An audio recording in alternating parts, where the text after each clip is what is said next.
Ngasi fongkiba tongan-tonganba pautesing amadi social media dagi laukhatjaba pau singi update pizeri ahanbada maruiba pau. Rimsta layeng lamba Kuki ahum ngarang ahing nongyaida security gi akanba section thauranga loinana Rimsta ki Puthokkhre makoi kadaida puribano haiba chapchaba khangba ngamdri adumakpu gari sing adu airport phauraga didim line da Takkthokkhre haidi. Ngarang ahing nongyai fauba Rimsta miyamgi kongjang tapna kansilakre amadi miyam singsu security gi thawong sing asibu penadabadagi khoisau naba hengalagbi haidi. Amadi Rimsta Naga amadi Metei singna thomjinkhre mathong maram khangdaba Kuki terrorist asopa uhum layeng badu terrorist la misamla haiba chapchaba pakumpiyo haiduna lengakta wahang hangkhre. Rims Geta Security Forces singna Kongjangloy singbu tear gas kaptuna tankhaikhre. Private part kaikhiba Kuki refugee terrorist ama ngarangi pung 12 minute kuntra tabada operation tawragani haikhre. Kuki gi UKNA amasung Security Forces ngarang Nongmei Kapnaba Pao Sisipur Henglep Subdivision gi manung chana leiba UKNA chairman gi khunda thokhibani aso apan yamna yaukre haidi. Kuki terrorist sing Barma border da leiba camp ama tactical PLA gi team amana haukiba June gi tarik 15 gi ayuki pung 3 tarakpada paisinkhre haidi. Naga amasung Metei gi marakta common platform sagatuna isu sing thengnadrabadi aikhoigi tunglamchat leiroi haina asangka sarna phongdorakre. Deputy CM gi mapuroiba terrorism gi thawongda senai khanglabasu fam lauthoktribasi lengak asi terrorism saugatle haina raglagani haina khaide manina phongdorakre. Rims Hospital gi staff singna chatok chasin tawbada security force singna ayet apan pibigano haina Rims Nurses Association Lamphel Part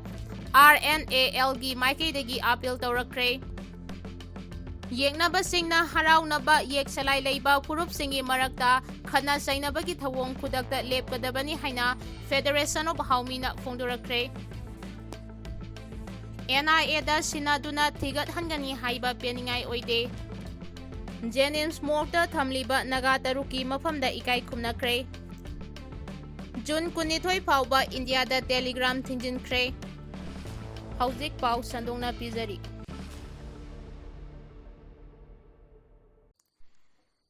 Naga amasung Metei gi marakta common platform sagatuna isu sing thengnadrabadi aikhoigi tunglamchat leiroi haina asang kasarna phongdorakre. Metei amasung Naga phuruki apunba common platform ama sagatuna isu khudingmak thengnadrabadi phurup ani asigi tunglamchat leiroi. Kuki refugee yauna lokaina laisinduna yellow proof singda akaiba piriba mitop sing asi khandoknaba NRC update tawdriba phauba phurup anina Manipur da census pangthoktanaba phirep lawminasi haina Native Peoples Committee Manipur NPCM gi convener asang kasarna phongdorakle. Wafam ase unified response haiba thimda Chandel district ki Panchai community hall da ngarang pangthokhiba nomagi oiba awareness program da phongdokladuna asang kasarna makha taradun hai Manipur da paliba lengak asi maming tagi leiba lengakni lamdam asigi yellow purup oiriba Metei amasung Nagana wajaw nganglingai mitop singna policy program kaya semduna lamdam asibu paisinaba honaragle. Masigi manung channa special intensive revision census amadi delimitation gi matangda Kuki singna mangjongna na plan tawduna lokaina makhoigi oiba phurup sing Indian citizen oihanaba thorang tawba loikrabani. Kuki singna policy amagi makhada lam laushinba mito kaya letana khunda silakpa amadi pusilakpana Manipur gi demography da achauba threat leirakpani haina asangka sarna phongdoraki. Chandel Naga People's Organization CONPO na Native People's Committee Manipur ga khusamnaduna pangthokhiba thauram aduda Manipur da NRC update tawbada kanabagi matangda retire IRS Timothy Jimikna wangangki aduga IGT University gi Assistant Professor Homen Thangjamna ikuidana pangthokadawriba census amasung masina pirakkadaba sapusing haibada wangangki.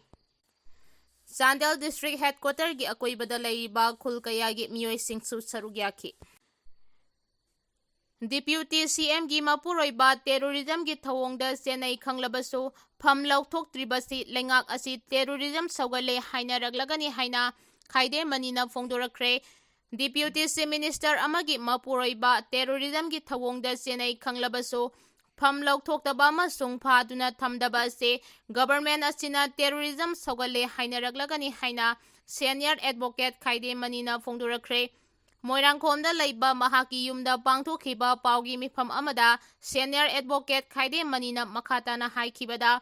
government asina lona yadaba thawongsing yauna terrorism gi lista chatlabasu miyoi adubu khangna fadrabadi terrorism sawgatpa government ni longnarakani. Handak Kuki militant singna Naga gi miyoi taruki hakjang matu kakthatuna hatkibada natana hakjanggi saruk phauba suna phangba ngamdaba asidi yamna tamthiba amani miyoiba amagi lisanate makhoising adubu phabada jenariba miyoising haujik phauba phaba leite Naga misam taruk adu phakibagi thodokta KNFP asi senai haina maikai kayadagi phongdokkiba leikrabani. KNFP asi bulusing liba thangboy kibjen ase government asida deputy chief minister number 1 oiriba nemsa kibgen gi mapuroibani haiba asima government asigi deputy chief minister number 2 losi dikhona media da phongdokpa leikrabani. Cabinet minister amana mihatpa kanano kana senai haina phongdoklaba fawada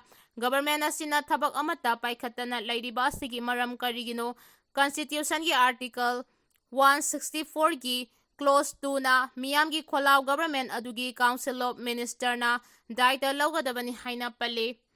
Haudi government asida chief minister yauna council of minister da punna minister manga leiribani.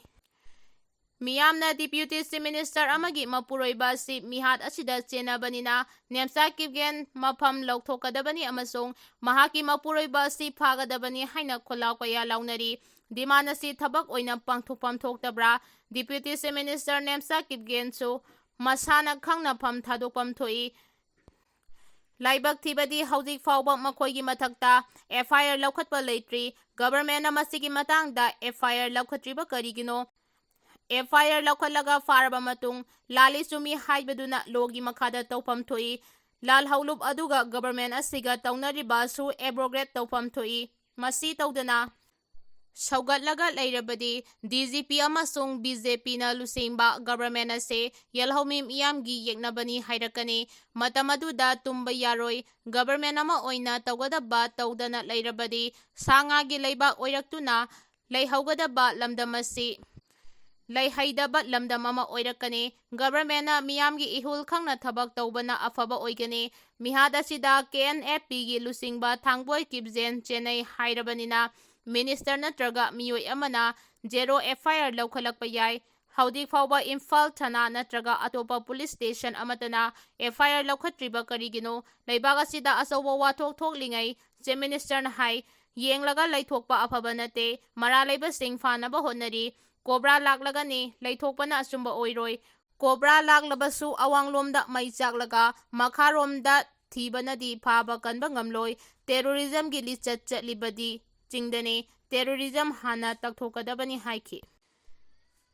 Jenims morta thamliba Naga taruki mafamda ikai khumnakhre Kuki militant singna faraba matung tamthina hatkraba Naga misam taruki haksang sing hauji grims morta thamli mihada sida chenaba sing fadriba phauba haksang lauroi dauri amaromda Jenims ki morta ngarang Naga furuki yamlaba miyoi sing laktuna laikhidraba Naga misam taruki mafamda ikai khumnaba utkre Ngarangi kai khumnaba utpagi thoram aduda koirengai kabui khuldagi along pamaina phongdokkibada tamthiraba mihat asigi matangda Naga phurumna taliba demand sing lengangna thawoina logdabagi mami tariba asi peningai oide mihat asi kanana karamba lupna chathabano amade asumaran karino haiba lengak asina khanglabasu khangsinadana leithokba achumba khongthang nate Naga singi marakta asok apan ana ayek yaurakbada lumna logdraga Kuki militant chokpadana security force singna thawai hakchang yauna ana layengba purakpa asina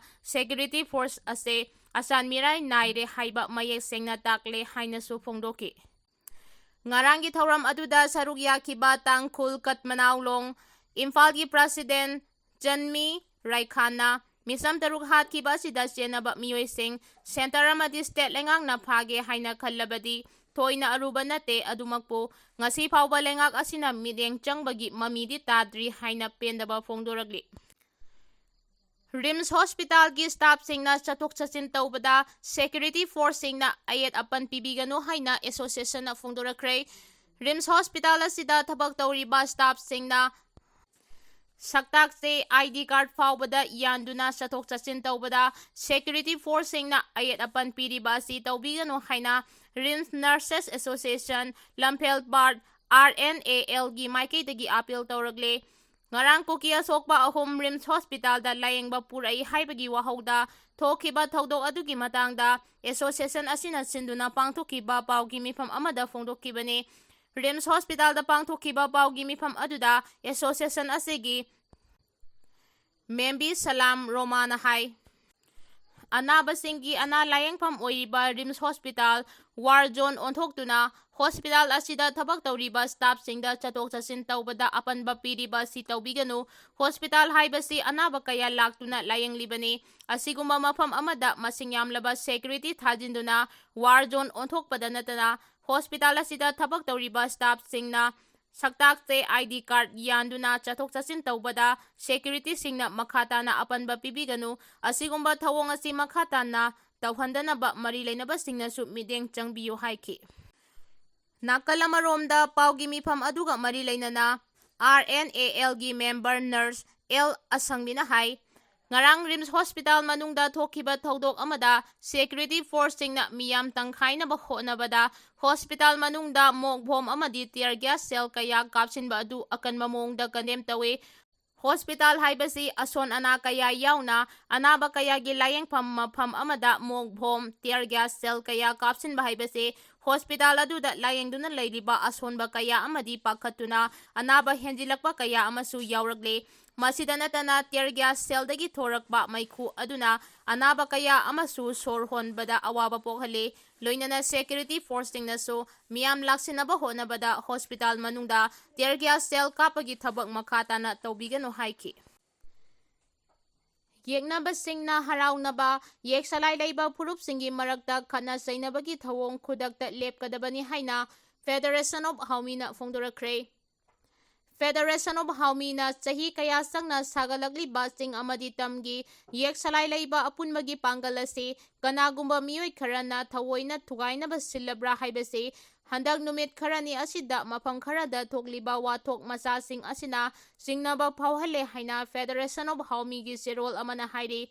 ꯆꯦꯔꯣꯜ ꯑꯗꯨꯅ ꯃꯈꯥ ꯇꯥꯔꯗꯨꯅ ꯆꯍꯤ ꯈꯔꯒꯤ ꯃꯃꯥꯡꯗꯒꯤ ꯃꯤꯇꯣꯞꯁꯤꯡꯅ ꯃꯈꯜ ꯀꯌꯥ ꯊꯣꯛꯅ ꯂꯥꯟꯗꯥꯔꯛꯇꯨꯅ ꯏꯔꯝꯗꯝ ꯑꯁꯤ ꯃꯆꯦꯠ ꯃꯆꯦꯠ ꯊꯣꯛꯅ ꯊꯨꯒꯥꯏꯅꯕ ꯍꯣꯠꯅꯔꯛꯂꯤ꯫ ꯃꯁꯤꯕꯨ ꯃꯇꯦꯡ ꯄꯥꯡꯁꯤꯜꯂꯤꯕ ꯑꯌꯣꯛꯄ ꯍꯨꯏ ꯀꯌꯥꯅ ꯐꯣꯡꯅ ꯁꯧꯒꯠꯇꯨꯅ ꯂꯥꯛꯏ꯫ ꯃꯤꯌꯥꯝꯒꯤ ꯋꯥꯀꯠ ꯇꯥꯅꯕ ꯃꯅꯥ ꯌꯥꯎꯗ꯭ꯔꯕ ꯃꯅꯤꯄꯨꯔ ꯒꯚꯔꯟꯃꯦꯟꯠ ꯑꯃꯗꯤ ꯁꯦꯟꯇ꯭ꯔꯦꯜ ꯒꯚꯔꯟꯃꯦꯟꯠ ꯑꯁꯤꯗ ꯃꯤꯌꯥꯝ ꯑꯁꯤꯅ ꯃꯈꯣꯏꯗꯒꯤ ꯊꯥꯖꯕ ꯌꯥꯕ ꯑꯃꯠꯇ ꯂꯩꯇ꯭ꯔꯦ꯫ ꯃꯁꯤ ꯈꯪꯅ ꯈꯪꯅ ꯈꯪꯁꯤꯟꯅꯗꯅ ꯃꯤꯑꯣꯏ ꯀꯌꯥ ꯑꯃꯁꯨ ꯌꯦꯛꯅꯕꯁꯤꯡꯗꯨꯒꯤ ꯃꯇꯦꯡ ꯄꯥꯡꯗꯨꯅ ꯂꯩꯔꯤ꯫